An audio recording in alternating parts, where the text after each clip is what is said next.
All right, good morning, everybody. Today I plan to talk about the alternating series test and testing if a given series is absolutely convergent or conditionally convergent, and then probably some problems also on estimating the sum of alternating series.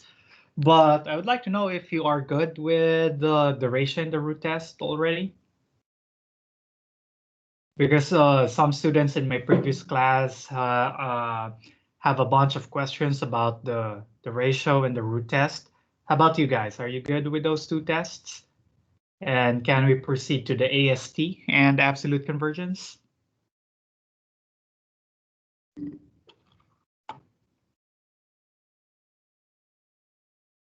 Okay, that's great. So good to know. But if you have some questions, yeah, just let me know and then we can talk about them more. But today, let's focus on alternating series tests and absolute convergence.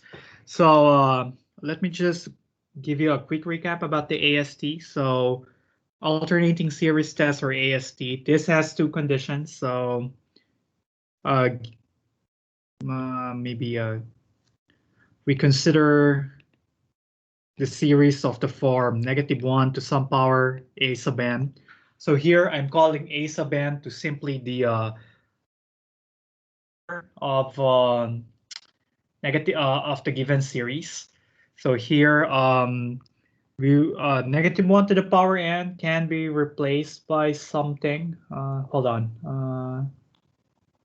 Do you guys hear me? Do you see my screen well? Oh, there we go. Because I had some troubles with my monitor here. But essentially, we assume that we have an alternating factor here, a factor that alternates in sign from a negative to a positive. The exponent need not necessarily be n. It could be n plus 1, it could be n minus 3. But the point is that this should alternate between a positive and a negative value. That's fine. And then a sub n is the non-alternating factor. We can assume that that non-alternating factor is positive. Now we need to do two things. So if the following, if both, or maybe I'll just write, if both of these conditions hold, so we need to check two things. First, a sub n is decreasing. But there's a more general version of the AST that tells us that AN need not be decreasing strictly, but AN could also be eventually decreasing. I'm not sure what was the exact version given in the lecture. For most calculus classes, they just require AN to be decreasing, but you can relax that condition a little bit by saying that AN decreases eventually, meaning there will come a point that the series the terms in the series will eventually decrease. And the number 2 is that the limit of AN as n approaches infinity must be equal to 0, right? And if these two conditions both hold, again, both of them must hold, then the given series is convergent, right? That's what the AST tells us. Now, let me put a remark here. If the limit of AN as n approaches infinity is not equal to 0, it could be some other constant. But the point is that the limit of the n term, -1 to the power n of a sub n, will not exist. Right? Because the thing here is that without the alternating sign, the limit is not equal to 0. Then if we throw in the alternating sign, the limit will not exist. Because for instance, the limit you got here is, for instance, 1. That means if you put in the alternating sign, then this guy will either go to -1 or +1 in the long run, right? So you will have a number close to -1, followed by a number close to +1, followed by a number close to -1, and so on. So they will just alternate between numbers close to -1 and +1. And so the limit of that alternating terms will not exist, right? So by the BDT, or the basic divergence test,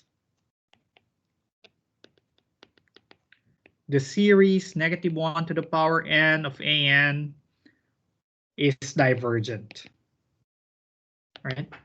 That would be your justification why the given series will be divergent if the limit is not equal to 0.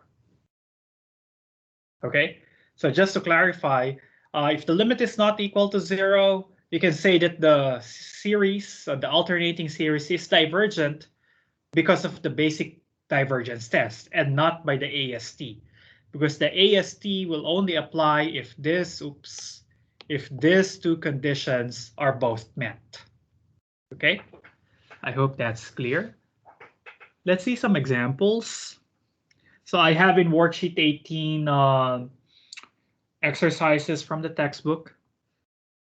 You can try some of them.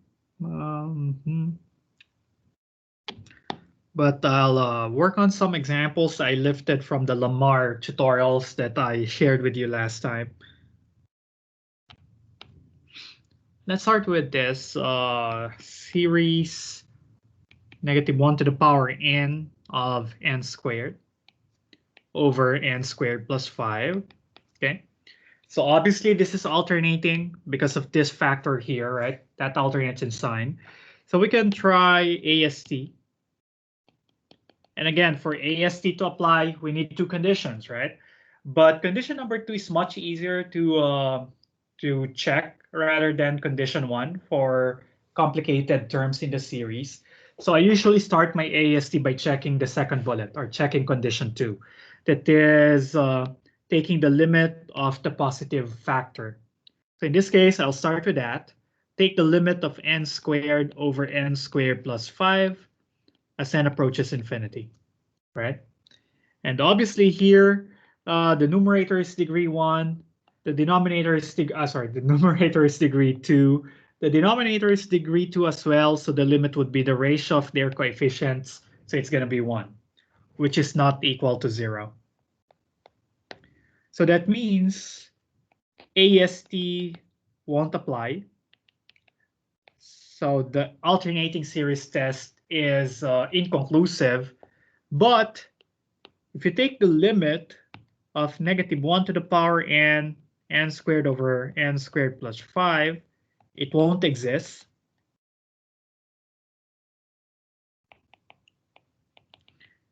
And again, it will not exist because this factor here goes to 1, right?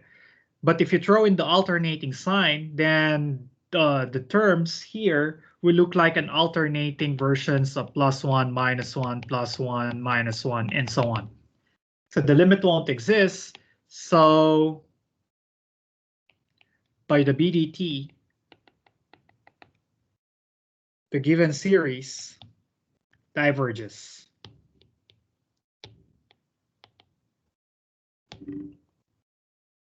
Okay.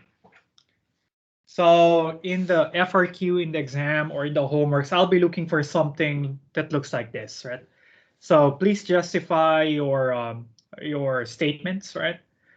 Because I graded homework 4 yesterday or last Monday, and I saw that a lot of students just said the sequence diverges, but they didn't say why, or they did not give justifications why.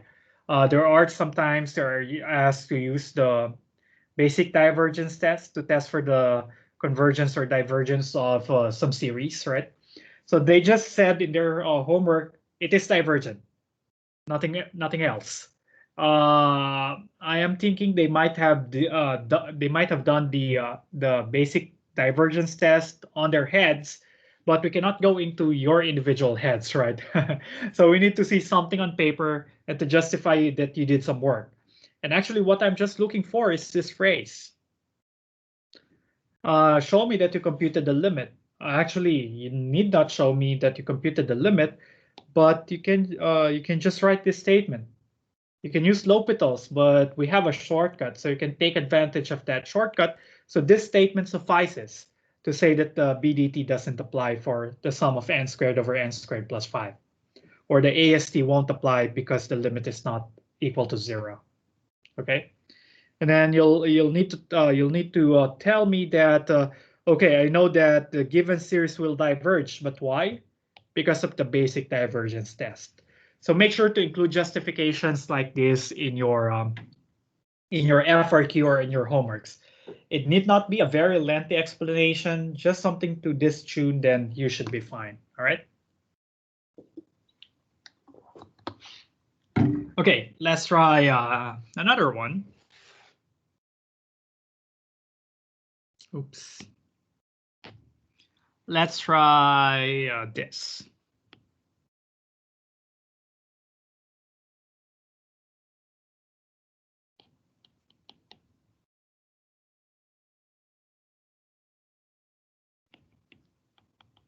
Okay, let's try the summation of cosine n pi all over root n. This doesn't scream alternating series, but a quick analysis will tell us that if you look at cosine pi n, cosine of n pi, this will be equal to what? Well, the summation starts at n, so if n is equal to 1, we get cosine of pi, which is -1. Right? If n is 2, this will be cosine of 2 pi, but cosine of 2 pi is equal to 1. So if n is equal to 2, then the cosine is +1. If n is 3, you'll have cosine 3 pi, but 3 pi is here, right? And the cosine here is -1. So if n is 3, you get here. And I hope you see the pattern. When n is 4, we'll have cosine equal to 1. If n is 5, we'll have -1. If n is 6, we'll get +1. So essentially here, the cosine would be -1 if n is odd, and it would be +1 if n is even. So we can rewrite this series as the sum of -1 to the power n all over root n, as n goes from 1 to +infinity. All right, is that good? Now I'll compute the limit. I'll try the AST. I'll need to look at the limit of the positive term or the positive factor. So I'll have 1 over root n as n approaches infinity. Obviously, the denominator becomes a very, very large number, 1 divided by a very, very large number. This will be equal to 0. That's fine. I won't ask any question about it as long as you write the limit and say it's equal to 0. That's fine. I know what you did. And then the next thing is to check if it's decreasing. Obviously, you can just say that 1 over root n is decreasing. I don't think much work is required there. Obviously, when n increases, the fraction decreases. So obviously it would be decreasing. So that's fine. You just write that statement there. What I'll be looking for is a statement about the positive factor being decreasing. And that's fine. For this obvious term here, I won't need any much justification. So you can just say clearly it is decreasing, or just say it is decreasing, because visual inspection will suggest that, right?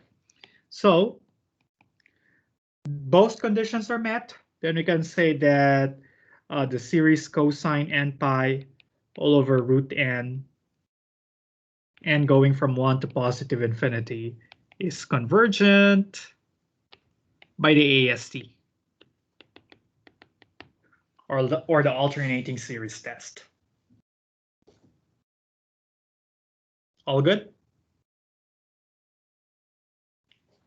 Oh, by the way, if you have encountered a specific question in your quizzes or in your homework, just let me know. Maybe I can give you hints or I can walk you over those problems, right? How do you guys feel with the AST? So far? So far good? Have you met a challenging question yet about this?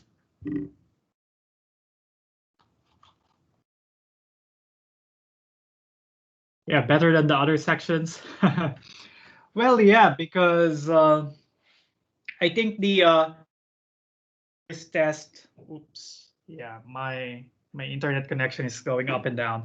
But anyway, yeah, the alternating series test, I guess, is sort of foolproof because number one, you know that you can apply AST whenever you see an alternating series, right? So if you will be given an AST, you know what to do. You can try AST. You check those two conditions. Then if those both hold, then it is convergent.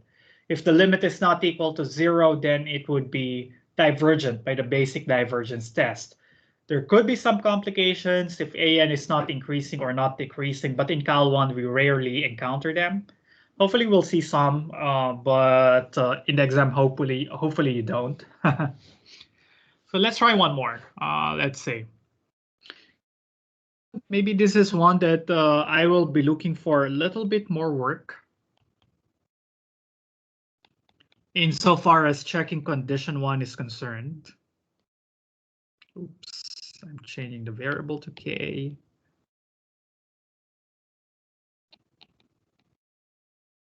All right, so we have this series. I'll try AST. First thing to note is that this is really indeed an alternating series, even if you have n to the -3, right? If you have n minus 3 as the exponent, if you give values for n, that's not n, that should be k. Right. So if you give values for k ranging from 4, 5, 6, and so on, that will oscillate between -1 and +1. So it's really an alternating series, right?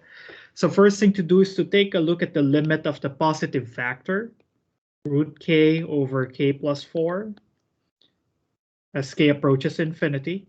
Since we're looking at the limit as k approaches infinity, then we just need to take a look at the highest exponent. On top, the highest exponent is 1/2 because of the square root. At the bottom, the highest exponent is 1. Denominator wins, so the limit is equal to 0. That's it. Use the BOBO acronym we have seen in Cal 1, right? So no questions asked about that. That's fairly easy. Or if you want to be strict about it, or you forgot the BOBO acronym, you can also use L'Hopital's rule here, because when k increases, it would be infinity over infinity, right? Which is a perfect form for L'Hopital's. Oh, really? You haven't heard of BOBO? Well, it's just an acronym for limits at infinity. So remember, you have limit of a polynomial p over polynomial q. BOBO means bigger on the bottom. If the exponent is bigger on the bottom, then the limit is 0. So instead of an O, that's actually a 0. So that's BOBO. Bigger on the bottom, it's 0. If it's bigger on top, then what was n? I remember it's button, but I'm not sure what n means. It doesn't exist. Why n? Bigger on top, non-existent. So if the degree is bigger on the top, it's non-existent. That's button. And then if they have equal degrees, I think the acronym is EATS-DC. What does EATS mean? It's equal. Exponents are the same. Divide coefficients. So BOBO, bottom, and EATS-DC. Exponents are the same. Divide coefficients. So, but I think you know what those acronyms stands for essentially, right? Okay, so the limit is equal to 0. Then let's check being increasing or decreasing. Now the positive term or the positive factor here is root k over k plus 4. Well, the numerator increases, the denominator also increases. So at least to me, it's not clear what happens to the fraction, right? Because remember, for fractions, if the numerator is increasing, but the denominator is the same, so the entire fraction will increase, right?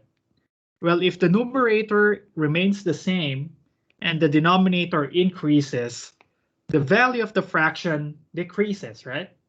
But if both of them are increasing, then I'm not sure what will happen. And that's the case that we have here. For root k over k plus 4, both numerator and denominator increases. I don't know who will win. Will the increasing behavior of the numerator beat the increasing behavior of the denominator? So for that particular, for this particular case, I need to see some work because we want to show that root k over k plus 4 is decreasing, right? And again, it's not obvious, at least to me, that it is increasing because both numerator and denominator increases, right? So there are several ways on how to do it. So you have several options. And you can choose which is more comfortable for you. You can take a look at, let's call this bk. You can take a look at bk plus 1 minus bk and compare it to 0, right? If this is positive, then it is increasing, right? Because that means that bk plus 1 is larger. If this difference is negative, then that means bk is larger, so that means this is decreasing, okay? Or another option is to take a look at the ratio and compare it to 1. If this is greater than 1, that means the numerator is larger, so you have an increasing sequence. If this is less than 1, that means the denominator is larger, so that means this is decreasing. Okay. Now, the third option is to look at the derivative, right? Remember from Cal 1, if the derivative is greater than 0, then f is increasing. If the derivative is less than 0, f is decreasing. Now, it varies from case to case. Which one of these three methods would be easier to use, right? But my go-to test is the third one, the derivative. But sometimes these two guys would be easier, right? So I'll try to use the derivative here. Note that if I look at f of x, which is the positive version of the the real valued version of the function of the terms in the series, it would be root x over x plus 4, right? And then I'll take a look at the derivative.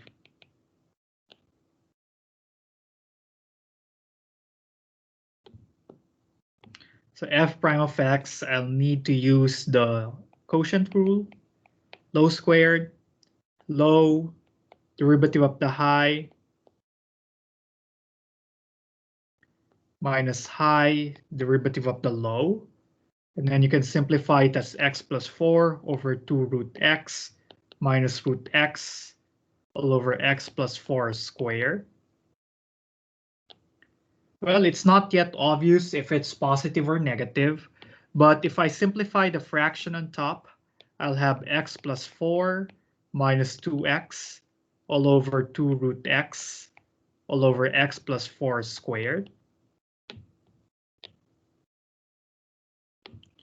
And then I can further simplify this to 4 minus x all over 2 root x times x plus 4 squared. All right. Now this is the derivative. The solution doesn't look that simple, but actually, I don't know. For some reasons, this is my go-to test for being increasing or decreasing. But at least at the simplified form, we see that here, 4 minus x will be negative when when x is greater than or equal to 4. And I guess that's why I started here the summation at 4. So this is less than or equal to 0 for x is greater than or equal to 4. So starting at x equals 4, this derivative will be 0. sorry, not starting at x equals 4, but at x equals 4, this derivative will be equal to 0. When x is 5, this is negative. If x is 6, this is negative. Actually, for anything greater than 4, the derivative would be less than 0. So that means f is decreasing. And so is root k over k plus 4, right? So here we have shown rigorously that the positive factor root k over k plus 4 is decreasing. It's decreasing, and the limit is 0. Therefore, the series -1 to the k minus 3 root k over k plus 4, k starting from 4 to positive infinity, is convergent.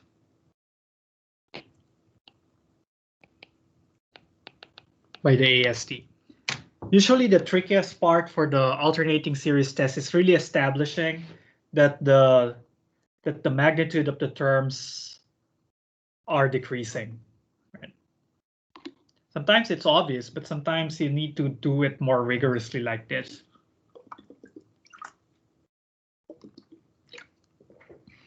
Did this example change your mind about this section?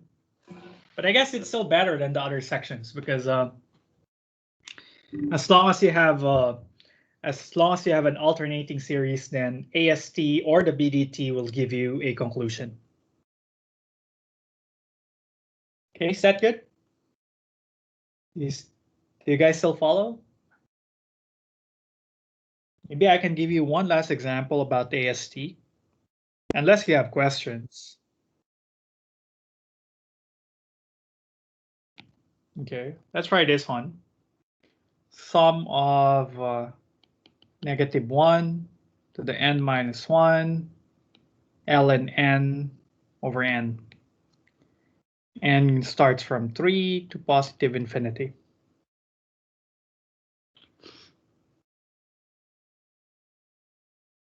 Okay, so for this problem, I'll try AST, obviously, because ln n is always positive starting from 3. This is also positive, so this guy is always positive, and then this is alternating, so indeed this is an alternating series. So let's try AST. And again, I'll start by the limit of ln n over n as n approaches infinity. All right. So this would be infinity over infinity, so I can use L'Hopital's rule here. Actually, you can also say that this is equal to 0, since denominator grows at a faster rate. Remember the hierarchy of the rates of growth that we talked about before? So you can reason it out this way, or you can do L'Hopital's, right? Because you can change it to variable x over x. X approaches infinity. This would be infinity over infinity. You can apply L'Hopital's, so derivative of the top over derivative of the bottom. Take the limit as x approaches infinity, and this is the limit of 1 over x as x approaches infinity. This guy is 0. Either way, you'll get the right conclusion. All right. And then we need to see if it's decreasing. So let me just check. Okay, I think we're good. Now, is it decreasing? Again, for Bn equals ln n over n, okay? The numerator will increase. When n increases, the numerator will increase. The denominator will also increase. So when the top increases and the denominator increases, we don't know which one will win. Though I guess you have an idea that the denominator will win because the denominator has a much faster rate of growth. But we need to be a little bit more rigorous here. So perhaps what I'll try to do is what? Maybe let's try this approach. So let's take a look at b sub n plus 1. Let me see if this will work. Minus bn. Because I would have just went on with the derivative. Find the derivative of ln over n and see its sign. But for variety, let's try this one. Take a look at b sub n plus 1 minus b sub n. So it's going to be ln of n plus 1. This won't work. I thought this would be easy because, okay, let me just try.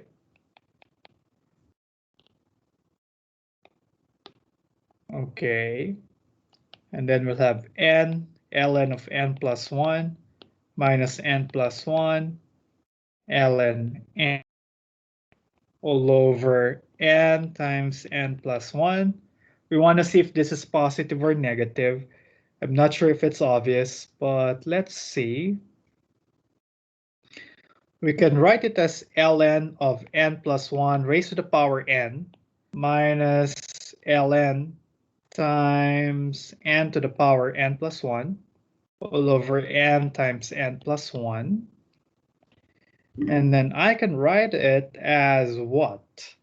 I can write it as ln of n plus 1 to the power n over n to the power n plus 1 all over n times n plus 1. I'm doubting that this will lead me somewhere, but it's nice to play with logarithms and exponents. So the logarithm in the logarithm, I can write it as n plus 1 all over n to the power n all over 1 over n all over n times n plus 1.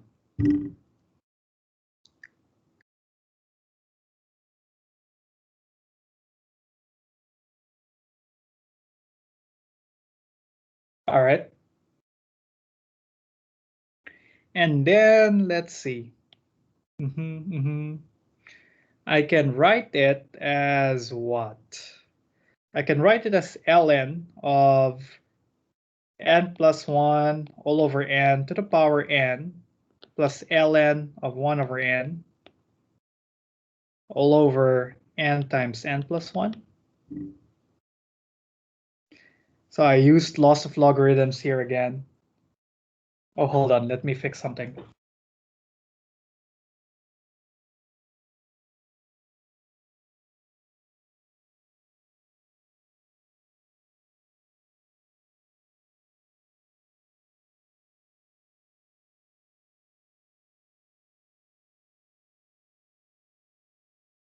Okay, good. And let's see what gives here. Basically, this guy is larger than 1, right? So if this is larger than 1, we raise it to an exponent. So that means this is larger than, this guy would be larger than 1.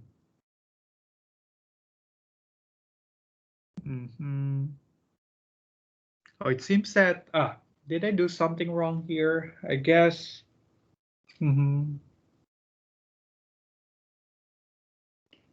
Because it turns out this would be positive, or it looks like to be positive.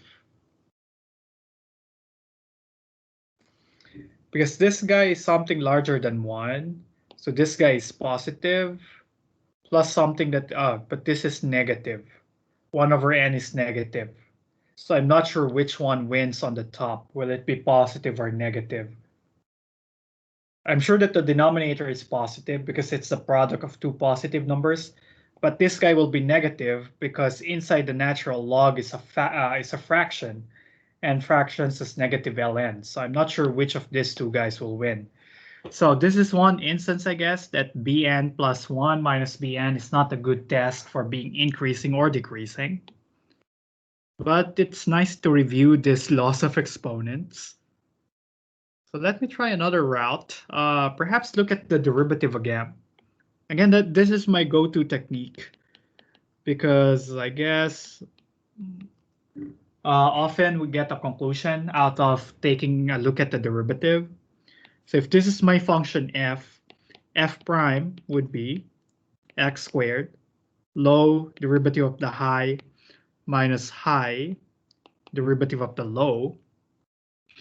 And this would be 1 minus ln x over x squared.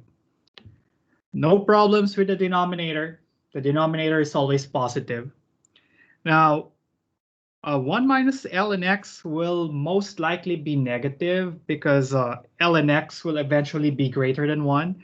In fact, this would be less than 0 whenever x is greater than e, right? Because when x is e, you'll have ln e equals 1, so that's going to be 0. But anything higher than e will give us an ln which is greater than 1, right? So that means 1 minus something larger than 1 will be negative, divided by a positive, so it will be negative. So that means that the derivative is negative. So that means f and bn, those two guys, will be decreasing.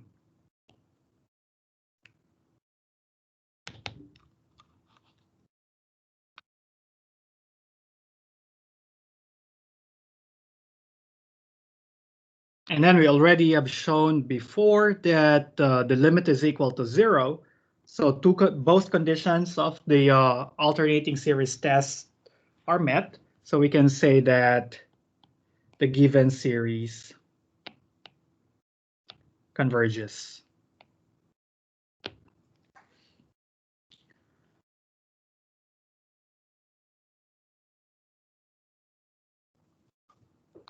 All right.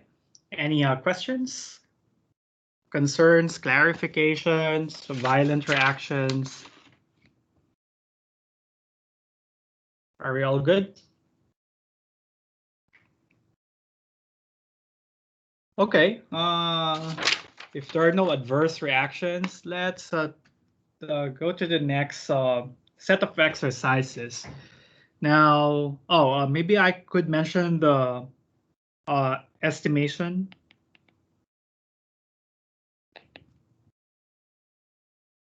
of the sum of alternating series, right? So there's a result or a theorem that tells us that the sum of an, or the magnitude of the difference between the sum of an from 1 to infinity, where it should be alternating series, a sub n minus the nth partial sum. Maybe I should use k here. Oops, yeah, I should use k. K.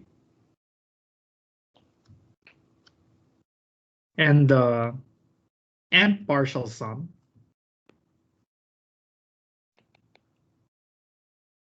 is less than or equal to the magnitude of the k plus 1 term. So this is your infinite series. If you know that that is convergent, right? Maybe I should put a caveat here.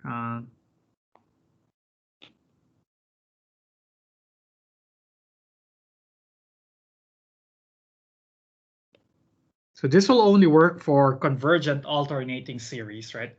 So this is the actual sum of the series. We know this to be finite because we can use the alternating series test to conclude convergence. But we can actually estimate this guy. We can, if we don't know the exact value, we can just take the first few terms, say the first n terms, take the partial sum, and that would be a good estimate for the actual sum of the series, which is accurate to order of magnitude of ak plus 1. So that means the error between the actual sum and the truncated sum will be at most a sub k plus 1. But this a sub k plus 1 is the first truncated term, right?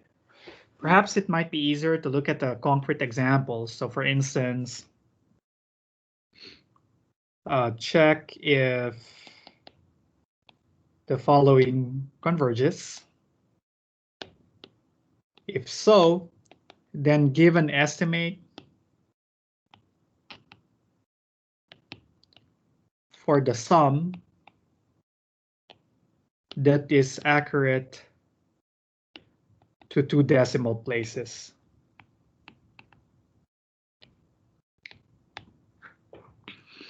Okay, so the instruction is first check if the alternating series will converge.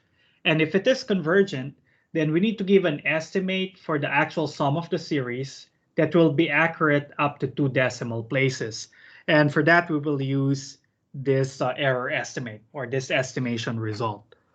So let's look at this example first. The sum of -1 to the power n minus 1 over n cubed. N goes from 1 to infinity. All right. Now we check for convergence first. So check for convergence. And since this is an alternating series, I'll apply AST, or at least try to see if AST will apply. I'll take the limit of the positive factor as n approaches infinity. Obviously, this will be equal to 0. And then clearly, b sub n, which is 1 over n cubed, is decreasing. It is obvious because the numerator remains the same. The denominator will increase, so thereby the fraction will decrease. So that's why I know that clearly this is decreasing. All right. So by AST, the series converges, which is a bummer because we need to answer the the follow-up question, which is to provide an estimate that is accurate to 2 decimal places, right? So that means that the error should be less than 0.01. So let's see. Let's mention that here. So now we want an estimate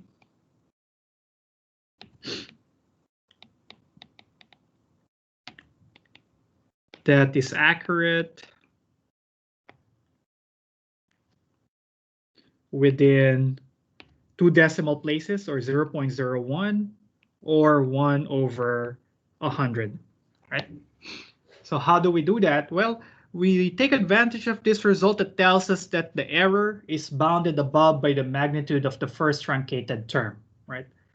So we can take the first few terms, all right?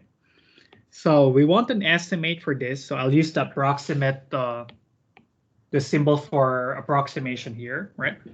So what happens when n is equal to 1? So I'll develop here a partial sums, right? Which will be our estimate, and I'll stop somewhere. I'll stop at some point where I'm sure that the error will not exceed 1 over 100. Okay, so let's see. Okay, the first term, when n is equal to 1, we'll have what? 1 over 1. Okay, so we won't stop here because this is just the first term. The second term would be when n is equal to 2, so we'll have -1 over 2 cubed, which is 8. And note that this guy is still larger than 1 over 100. So that means we cannot ignore -1/8. So we need to continue on. It's alternating, so I know there would be a plus coming up.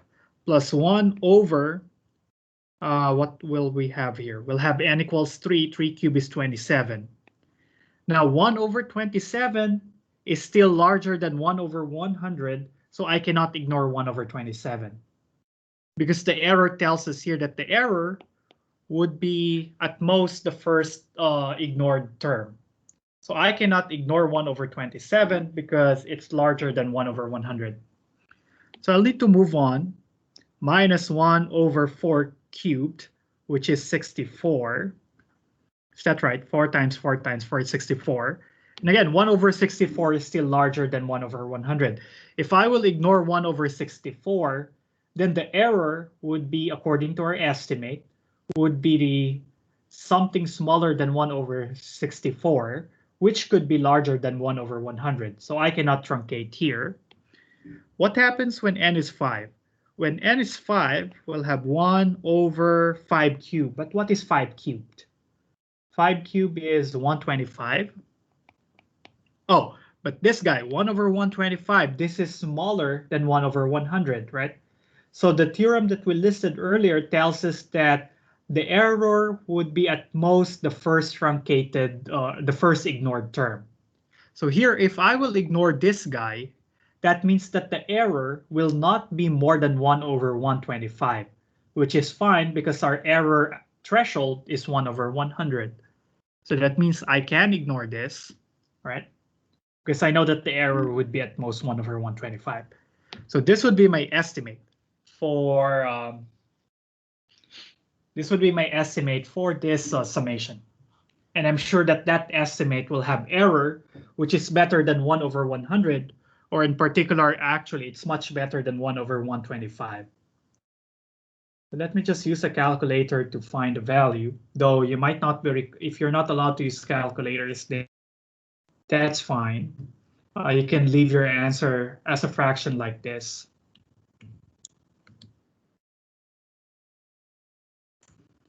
So I guess here you will get something to the tune of 0.8964 and a bunch of decimal points to follow. But the thing here is that we're sure that the error, this estimate would be accurate to the first 2 decimal digits. So actually, you can just consider the first 2 decimal digits. So say this is approximately 0.9. So this this actually gives us a powerful tool because though we don't know the exact sum because we don't have a nice formula like what we had in geometric series, right? That will give us the sum to infinity. But we know that this sum will be within 1 decimal digit away from 0.9. So 0.9 would be a good estimate for the actual sum. Okay, is that good?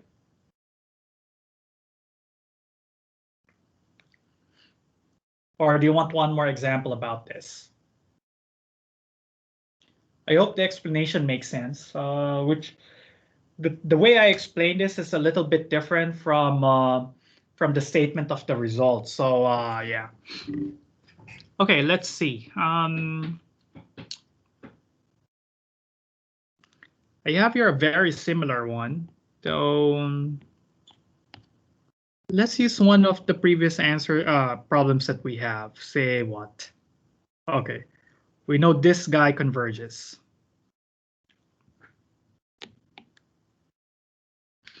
So essentially here, I am shopping for a nice place to stop the summation, right?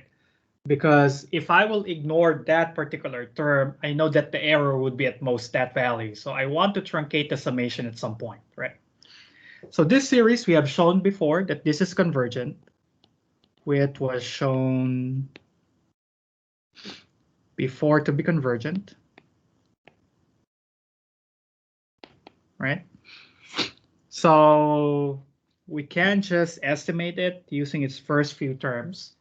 So you are shopping for what could be the first term that we will ignore, the first thing that we can ignore. And we want that term that will be first ignored to be less than 1 over 100. Because the error estimate tells us that the first term that you ignore is an upper bound for the error. All right. Okay, so when n is equal to 3, we'll have -1 to the power 2, so positive. So I will have ln 3 all over 3. But what's the value of this ln 3 over 3? That's the thing. I need to calculate it carefully. So ln 3, I need a calculator for this, divided by 3. So this is about, let's see, this is about 3.6620. So I cannot ignore this term because that is larger than 0.01. Okay. And then, okay. And then let's plug in n equals 4. When n is equal to 4, we will have a negative sign. We'll have ln 4 over 4. What is ln 4 over 4?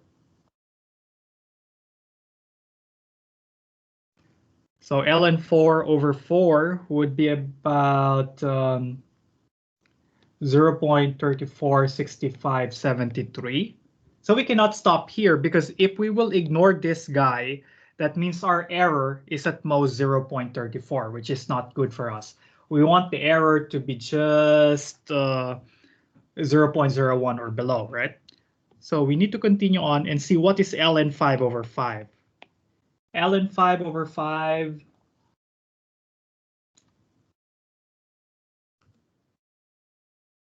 is 0.32.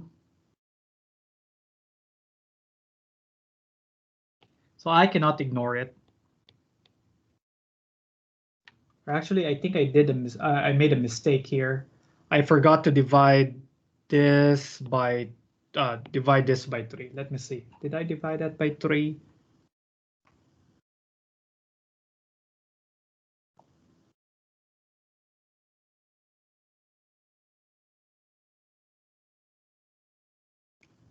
Yeah, it's not 3 point. Yeah, it is 0.0366. Yeah.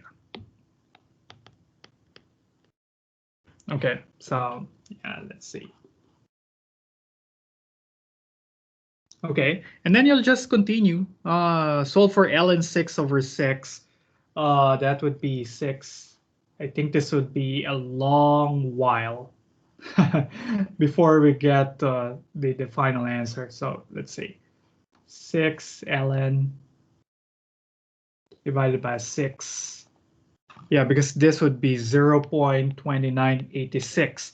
So it seems that we need a lot of terms before getting to a nice estimate, right? But you need to continue this on and stop when you can ignore the term that will first be smaller than 0.01. Okay. Another way is to know exactly when you will stop. Though for this example, I don't think that's easy to see because we need to take a look at when is ln of n plus 1 all over n plus 1 less than 10 to the minus 2, right? Because this will give us the n value where we can stop, right? But is it easy to solve this inequality? Actually, this inequality is not that easy to solve. Yeah, to solve in terms of n. Actually, we can multiply both sides by n plus 1. And I'll take e of both sides, but it won't be pretty, right? So yeah, it's not easy to solve for the n value that we can stop, right? Perhaps I could have, yeah, no, it's already time. But what I'll do next time is to maybe give you one parting example for this, which is just to illustrate how to solve for what is the n value that you can use to truncate the series, right? When to stop without doing it term by term. Because here, this would be a not so efficient way of finding the estimate because I'm computing everything and looking at when could I stop, right? Another approach is to solve for what should be, how many terms should we consider? And actually we can solve that a priori by solving some inequality. And probably I'll start with that on Friday. And I'll be happy to answer any questions that you might have with alternating series tests and actually even ratio tests because ratio tests will be needed for solving the radius of convergence of power series. All right. But until then, please try to answer some more problems just to familiarize yourselves and then let me know if you have some questions on Friday. All right, guys, is that a good plan? All right, thank you guys for coming today and let's see each other again on Wednesday. Oh, sorry, on Friday. Bye, guys.